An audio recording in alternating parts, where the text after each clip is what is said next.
Hello दोस्तों, मेरा नाम है सुनील नावड़िया और आज मैं बात करने वाला हूँ कि बीम में रिएक्शन कैसे फाइंड होती है। मैंने पहले बता दिया है कि टाइप्स ऑफ बीम कितने कितने होते हैं, टाइप्स ऑफ लोड कितने कितने लग सकते हैं और सपोर्ट कौन कौन से होते हैं। सब तीनों के टाइप्स बता दिए और मैंने सेपरेट वीडियो तीनों पे बनाई हुई है। तो आज मैं बात करने वाला हूँ कि रिएक्शन हम कैसे फाइंड करते हैं। तो पहला एग्जाम्पल है जो मैंने ईजी लिया है, तो पहले मैं अब उसकी थोड़ी थियरी बता देता हूँ कि होता क्या है इसमें। तो पहले तो रिएक्शन कब आती है और क्यों आती है वो भी मैंने बता दिया। फिर एक ओवरव्यू दे दूं तो कोई भी बॉडी है, देखो ये कोई बॉडी है, अगर ये इस तरफ से फोर्स लग रहा है और इस तरफ पे वो फोर्स एफ लग रहा है और इस तरफ पर वो मोशन करती है, इस तरफ वो चली जाती है तो उसमें कोई रिएक्शन प्रोड्यूस नहीं होती है। पर ऐसा फोर्स एफ लग रहा है और बॉडी को कोई रोक रहा है, पीछे से कोई एफ फोर्स लगा रहा है, उतना ही जितना ये एफ लगा रहा है उतना ये एफ पीछे से भी अपोजिट डायरेक्शन में लगा रहा है। तो क्या होगा, ये बॉडी मूव नहीं कर पाएगी। तो ये जो पीछे से एफ आ रहा है उसे हम क्या बोलते हैं कि रिएक्शन आ रही है, कोई उसे अपोज कर रहा है, कोई उसे रिएक्ट कर रहा है। तो उसके सामने एफ के सामने कोई रिएक्ट कर रहा है तो उसे हम रिएक्शन बोलते हैं। तो पहले तो तीन इक्विलिब्रियम कंडीशन आती है, summation of moment is equal to zero, summation of vertical force is equal to zero और summation of horizontal force is equal to zero. ये मैं बताऊंगा कि इसका यूज क्या है और सब कुछ बताऊंगा। पहले मैं ओवरव्यू दे देता हूँ। तो जनरली दो टाइप के स्ट्रक्चर आते हैं, स्टैटिकली डिटरमिनेंट और स्टैटिकली इनडिटरमिनेंट। स्टैटिकली डिटरमिनेंट का मतलब होता है कि नंबर ऑफ अननोन आपके देखो डिटरमिनेंट में क्या होता है, नंबर ऑफ अननोन आपके लेस होते हैं इक्विलिब्रियम कंडीशन से। इक्विलिब्रियम कंडीशन से आपके नंबर ऑफ अननोन लेस होते हैं। मतलब इसका जनरली मतलब ये होता है कि आपके पास दो अननोन है और आपके पास इक्वेशन तीन है, तो फिर तो आसान हो जाएगा दो अननोन फाइंड करने के लिए। तो ये यही कहना चाह रहा है कि देखो इसमें ये स्टैटिकली डिटरमिनेंट स्ट्रक्चर का एक एग्जांपल है, ये जो मैंने बीम बनाया। तो इसमें अननोन कितने हैं, आर ए है और आर बी है। तो आर ए और आर बी और एक एच है, तो तीन अननोन है। हमारे पास इक्विलिब्रियम कंडीशन भी कितनी है, तीन है। तो फिर ये इजीली फाइंड हो जाएगा क्योंकि तीन इक्विलिब्रियम कंडीशन है और तीन अननोन है। तो इसे हम बोलते हैं डिटरमिनेंट स्ट्रक्चर। सॉरी, यहाँ पे मैं इक्वल टू लिखना भूल गया हूँ।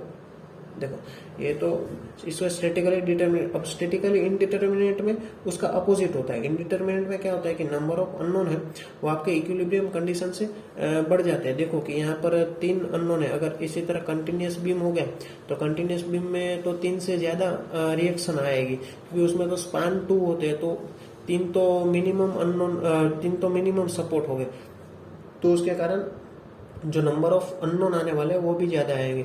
अब मान लो कि कोई बीम है उसमें पांच अननोन आ रहा है और यहाँ पे तीन ही इक्विलिब्रियम कंडीशन है, तो दो इक्विलिब्रियम कंडीशन हमें बनानी पड़ेगी। तो इसके लिए हम ऐसा स्ट्रक्चर को बोलते हैं स्टैटिकली इनडिटरमिनेंट स्ट्रक्चर। और पहला स्ट्रक्चर होता है स्टैटिकली डिटरमिनेंट स्ट्रक्चर। आज पहली वीडियो है हमारी रिएक्शन पे, तो मैं पहले बात करूंगा कि स्टैटिकली डिटरमिनेंट स्ट्रक्चर क्या होते हैं। आज पूरी वीडियो में इसी के ऊपर बात करूंगा। और मैंने एक बीम ली है जिसके सिर्फ पॉइंट लोड की बात करूंगा और यूडीएल और यूवीएल भी यहाँ पे लग सकते हैं पॉइंट लोड के अलावा, तो वो मैं अगली वीडियो में बताऊंगा क्योंकि आज के एक वीडियो के लिए सिर्फ एक ही मेथड में बताने वाला।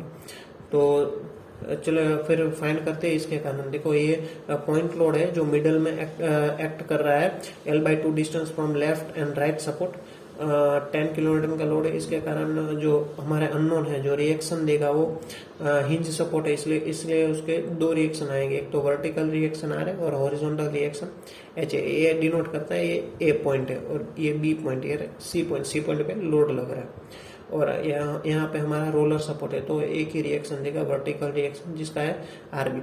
तो चलिए फिर फाइंड करते। तो पहला अननोन की हम पहले इक्विलिब्रियम कंडीशन का यूज करते हैं, sigma M is equal to zero. अब sigma moment about any point A is equal to zero means a point पे जो भी मोमेंट आने वाला है वो सबका समेशन 0 होना।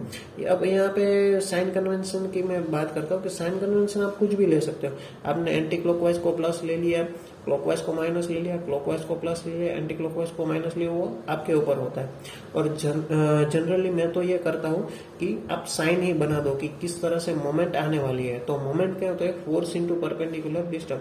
तो चलिए करते हैं कि sigma moment about A is equal to 0, means यहाँ पर जो मोमेंट लगने वाली है उसका समेशन 0 है। तो कौन कौन सी मोमेंट लगने वाली है, तो फोर्स इंटू परपेंडिकुलर डिस्टेंस, तो पहले तो ये आर बी लगेगी, तो आर बी इंटू एल, ये पूरा परपेंडिकुलर डिस्टेंस ए तक का एल है, तो ये एल। अब ये कैसे घूम रहा है, ये एंटी क्लॉकवाइज घूम रहा है, तो ऐसा यहाँ पे साइन कर लो। अब इसको मैंने प्लस ले लिया, तो इसके अपोजिट जो साइन आएगी, जो इसके अपोजिट घूमेगा, वो सभी को मुझे माइनस लेना पड़ेगा।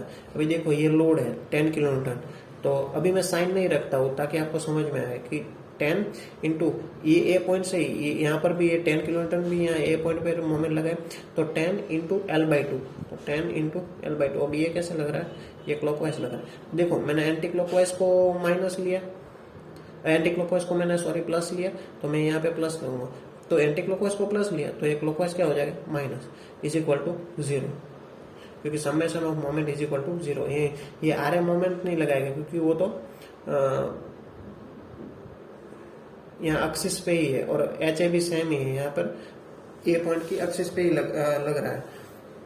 तो अब आपका इक्वेशन हो जाएगा R B into L is equal to 10 into L by two, तो ये एल एल तो कैंसिल हो जाएगा, तो आर बी आएगा आपका ये 10 डिवाइड बाई 2, तो 5, तो 5 किलो न्यूटन का आपका आर बी आएगा। तो यहाँ पर मैं लिखने वाला हूँ 5 किलो न्यूटन। अभी दूसरे इक्विलिब्रियम कंडीशन से देखो, हमने एक इक्विलिब्रियम कंडीशन का यूज किया और हमें एक अननोन मिला। अब दूसरा अननोन हमें फाइंड करना है आर ए, तो हमें दूसरी इक्विलिब्रियम कंडीशन का यूज करना पड़ेगा, जो मैं कर रहा हूँ sigma F Y is equal to 0। मतलब वर्टिकल फोर्स जितने भी लग रहे हैं उसका समेशन 0 होना चाहिए। हम 0 ही क्यों लेते हैं, क्योंकि अगर देखो पूरा फोर्स हमने 0 नहीं लिया, समेशन हमने 0 नहीं लिया, तो उसका मतलब क्या हो जाएगा कि बॉडी किसी एक डायरेक्शन में ज्यादा फोर्स लग रहा है, इसके कारण बॉडी मूव करेगी। अगर बॉडी मूव कर गई तो स्ट्रक्चर फेल हो जाएगा, तो उसका कोई मतलब नहीं है। तो हमें इज इक्वल टू 0 ही लेना पड़ेगा, पूरे फोर्स को हमें बैलेंस करना ही पड़ेगा। अगर एक साइड से ज्यादा फोर्स हो गया तो बॉडी मूव करने लगेगी, और बिल्डिंग अगर मूव करने लगे तो फिर तो पूरी कोलैप्स हो जाएगी, तो वो हमारे लिए एक बेस्ट सॉल्यूशन नहीं है। इसलिए हम इज इक्वल टू 0 ही लेते हैं। तो दूसरी कंडीशन का तो यूज करते हैं। तो देखो ये 10 किलोमीटर नीचे लग रहा है, तो उसका मैंने नीचे वाला प्लस लिया है, तो ऊपर वाला मैं क्या लूंगा, माइनस लूंगा। किसी एक को प्लस अज्यूम कर लो, तो उसके अपोजिट साइन वाले सभी माइनस हो जाएंगे।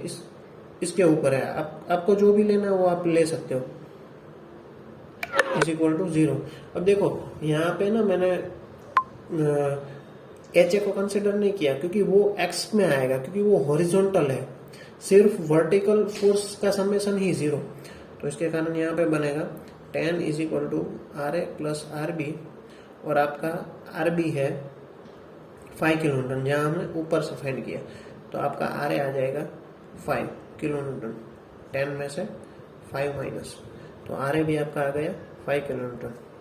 अभी तीसरी इक्विलिब्रियम का कंडीशन तीसरी इक्विलिब्रियम कंडीशन का यूज करके हम एच एफ फाइंड करने वाले।